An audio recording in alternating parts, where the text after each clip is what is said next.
Bonjour, et si on terminait notre voyage à la découverte de Rome?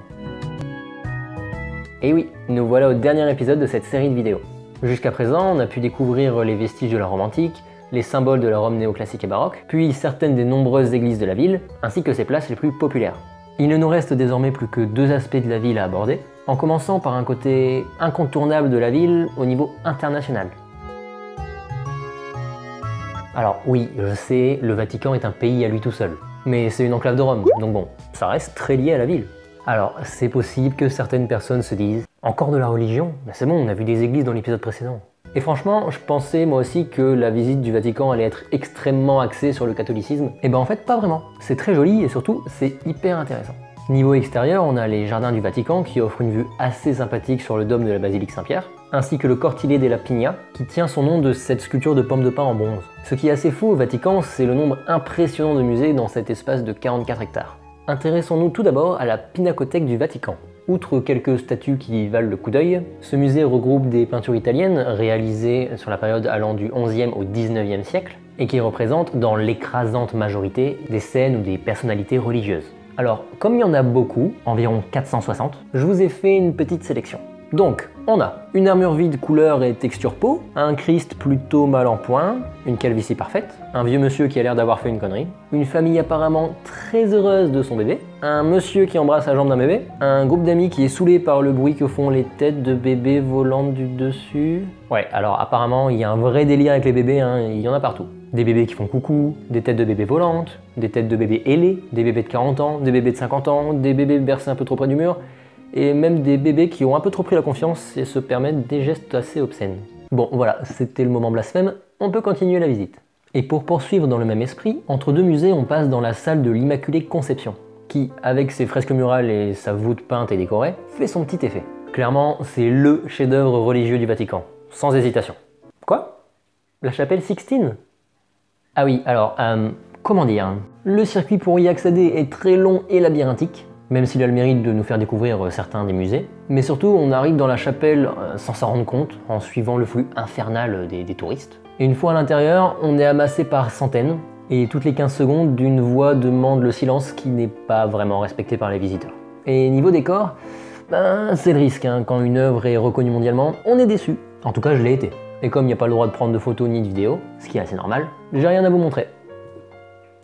Voilà. Bon, revenons sur une note un peu plus légère avec le pavillon du carrosse. Ce musée, créé en 1973, abrite une éclatante collection de carrosses, selles, chaises à porteurs et autres voitures utilisées par les papes au cours de l'histoire et nous offre une visite originale et très appréciable. On enchaîne à présent avec la catégorie de musées que j'ai préféré visiter, les collections antiques. Oh mon dieu, quelle surprise! Commençons par le Museo Gregoriano Profano. Dans ce musée, on retrouve des objets issus de fouilles réalisées dans les états pontificaux au fil des siècles. Ce musée abrite des statues et bustes de divinités gréco-romaines comme Zeus et Poséidon, des sarcophages, les bas-reliefs de la chancellerie qui illustrent l'arrivée de l'empereur Vespasien à Rome, accueilli par son fils Domitien, futur empereur, ou encore la mosaïque de Lazarotos Oikos qui représente un sol non balayé sur lequel sont jonchés les restes d'un luxueux banquet. Poursuivons notre visite avec le Museo Chiaramonti. Il est divisé en 3 galeries. La majestueuse galerie Chiaramonti, dans laquelle sont exposées à perte de vue de très nombreuses statues, portraits d'empereurs et de divinités gréco-romaines, le Braccio Nuovo, tout aussi splendide, dans laquelle on retrouve d'autres statues, telles que le buste de l'empereur Adrien, la personnification du Nil ou encore l'empereur Auguste, dont on trouve une copie recolorisée dans le hall près de la Pinacothèque. Enfin, la galerie des lapidaires, qui contient plus de 3000 fragments de texte gravés dans la pierre, mais qui est fermée au public. Nous voilà désormais au Museo Pio Clementino.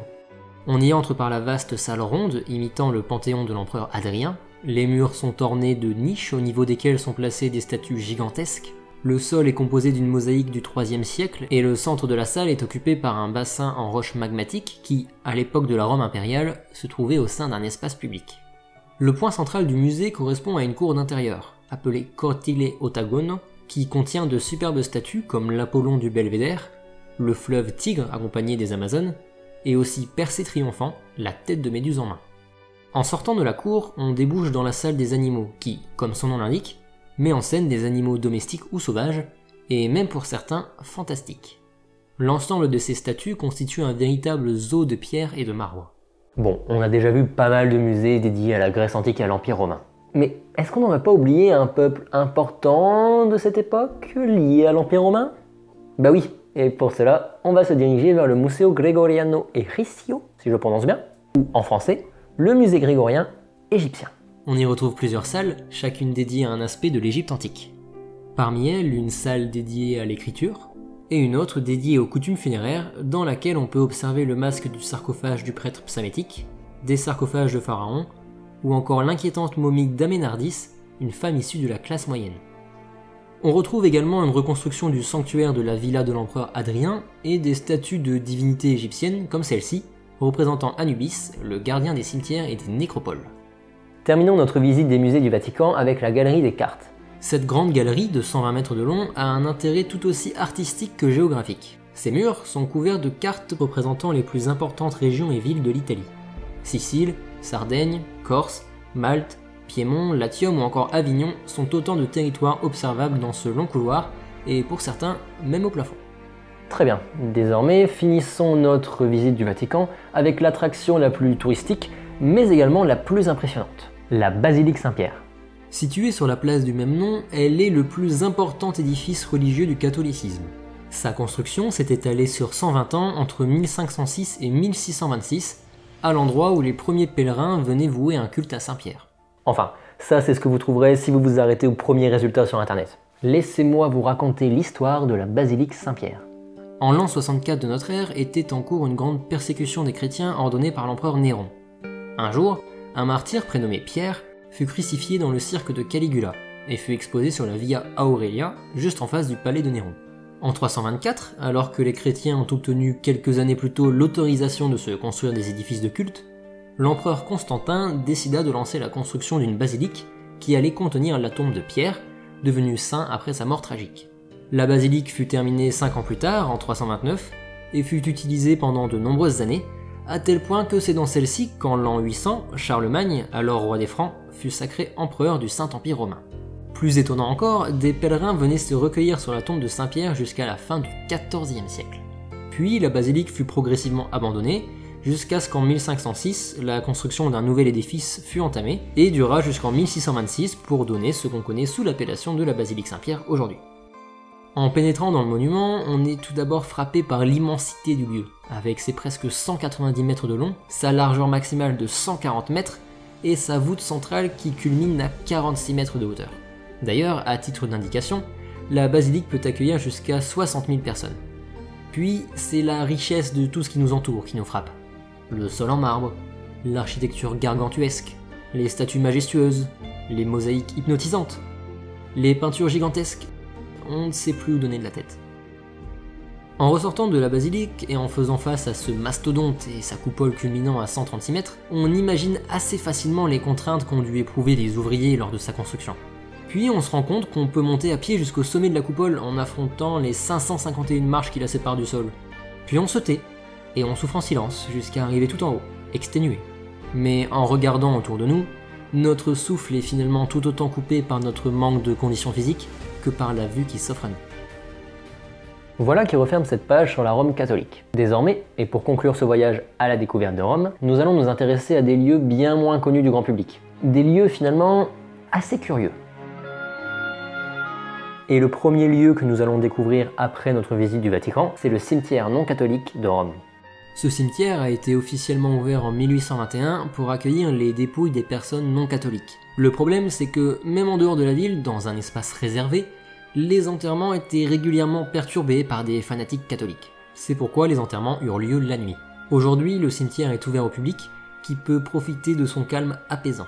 En se promenant au cœur d'une végétation luxuriante, on est de temps en temps ébahi devant certaines sépultures, tantôt architecturales, tantôt humaines, et parfois même fantastiques, comme cet ange sur son piédestal.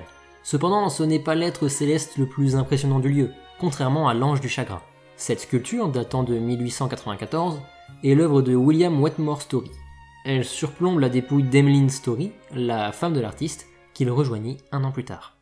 Alors, quand on est à Rome, on est constamment plongé dans des vestiges de l'Antiquité et autres monuments érigés à partir de la Renaissance. On s'habitue donc assez rapidement à de gigantesques bâtiments qui attirent l'œil et qu'on ne peut pas louper. Cependant, certaines œuvres architecturales sont bien moins voyantes et par extension bien moins populaires. C'est par exemple le cas de la Piazza Mincio, située dans le quartier Coppédè.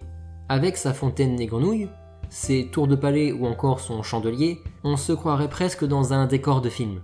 Et finalement, on n'est pas si loin de la vérité, puisque le quartier Coppédè a servi de lieu de tournage pour plusieurs longs métrages des années 1970. Une autre singularité architecturale se situe sur la Via Gregoriana. Et tandis que la foule s'amasse au pied de la fontaine de la place d'Espagne pour se reposer et se rafraîchir, les quelques curieux qui empruntent la rue adjacente se retrouvent devant une façade assez monstrueuse. Le dernier des bâtiments originaux dont je voulais parler se situe sur la Piazza di Cavalieri di Malta. Sur cette petite place au sommet de la colline de l'Aventin, et plus précisément au niveau du portail, se trouve l'Occhio di Roma. À travers le trou de la serrure, une vue magnifique s'offre aux curieux, avec des rangées d'arbres qui encadrent parfaitement le dôme de la basilique Saint-Pierre, visible au loin. Mais par contre, en filmant avec mon téléphone, on voit rien. Du coup, voilà. Maintenant, laissez-moi vous raconter une petite histoire. La légende d'une sculpture qui représente un visage qui couperait la main de tous ceux qui oseraient lui mentir. Selon la légende, une impératrice romaine qui trompait son mari fut confrontée par celui-ci à cette sculpture, mais elle réussit à tromper la bouche menaçante. En effet, juste avant de proclamer sa fidélité, elle fit semblant de tomber dans les pommes et fut rattrapée par son amant. En se relevant, elle jura qu'elle n'avait jamais été dans les bras de quelqu'un d'autre que son mari, mis à part l'homme qui venait de la rattraper. Cette sculpture, c'est la Bocca della Verità. Honnêtement, ça donne envie d'aller voir ce que ça donne en vrai, hein? Ouais, et ben en fait, il y a énormément de touristes qui font la queue pour faire la même photo que absolument tout le monde, avec la main dans la bouche de la statue, et on attend au moins 40 minutes pour faire ça, donc bon. Du coup, le seul plan que j'ai pris, c'est ça. Voilà. Bon, après ces deux petits fails, on va se rattraper. Imaginez un musée à l'intérieur d'un hôpital qui met en scène une collection tout à fait fascinante. Un musée de l'art sanitaire. Et ben il était fermé pour cause de rénovation. Voilà. Bon allez, là, promis, on revient sur du concret. Direction la place de Victor Emmanuel II. Située sur la colline de l'Esquilin, c'est la plus grande place de Rome. Et sur celle-ci, vous pourrez trouver des chats. Quoi? Des chats qui se baladent, des chats qui mangent, des chats qui se reposent, ils sont trop mignons. Alors, en effet, mais c'est surtout un lieu avec une histoire antique assez riche. En effet, c'est ici qu'étaient enterrées les dépouilles des condamnés à mort et des esclaves, dont les nombreux ossements ont été retrouvés lors de travaux à la fin du 19e siècle. Aujourd'hui, on peut encore y observer les vestiges du nymphée d'Alexandre. Il s'agissait d'une immense fontaine érigée lors du 3e siècle de notre ère sous le règne de Severus Alexander, servant de réservoir aux eaux acheminées par l'aqueduc de l'Aqua Giulia. Cependant, le vestige le plus curieux de cette place est celui de la villa Palombara, ancienne propriété du marquis éponyme. De cette villa, il ne reste plus qu'une porte, mais pas n'importe laquelle. Il s'agit de la porte magique. Gardée par deux statues de Bès, dieu égyptien du foyer, cette porte est couverte de symboles à la base griffonnés par un alchimiste hébergé le temps d'une nuit, et qui, selon la légende, expliquerait le secret de la pierre philosophale. Étant dans l'incapacité de déchiffrer cette note, le marquis Palombara les fit graver sur les 5 portes et certains murs de sa maison. Cependant, sans les autres pièces du puzzle, les personnes ayant jusqu'à présent tenté de comprendre cette formule ont tout échoué. Pour terminer ce voyage, nous allons visiter un lieu qui, pour de nombreuses personnes, pourrait s'apparenter au paradis. Le musée des jeux vidéo. Attends. Le musée interactif des jeux vidéo. Ouvert 6 jours sur 7, de 10h à 20h. Accessible la journée entière pour 8 €. Le rêve. Eh bien, pour réaliser ce rêve, il faut se rendre au Vigamus. L'allée centrale du musée, ponctuée de décors superbes, retrace l'histoire du jeu vidéo, avec des pièces de collection absolument magnifiques. Des consoles de salon, des consoles portables, des accessoires, des jeux, des figurines, des statues grandeur nature, des affiches, des dessins. Tout est mythique et on participe à un véritable voyage à travers le temps. Mais ça, c'est juste le côté musée. Il y a encore le côté interactif. Et alors là, il y en a pour tous les goûts. Des PC, des machines d'arcade, des consoles rétro avec la Mega Drive, la Super NES, la GameCube ou encore la PlayStation, des consoles semi-récentes avec la Wii, la Wii U et la 3DS, les dernières consoles de salon avec la PlayStation 4 et la Xbox One, et même de la réalité virtuelle avec l'Oculus Rift. Le bonheur, je vous dis. Et le plus beau dans tout ça, on le voit sur les images, il n'y a personne. Autant vous dire qu'une fois entré dans ce musée, on perd très vite la notion du temps. C'est donc sur ce dernier lieu insolite de Rome que nous allons conclure notre voyage, qui fut, pour le moins, bien rempli.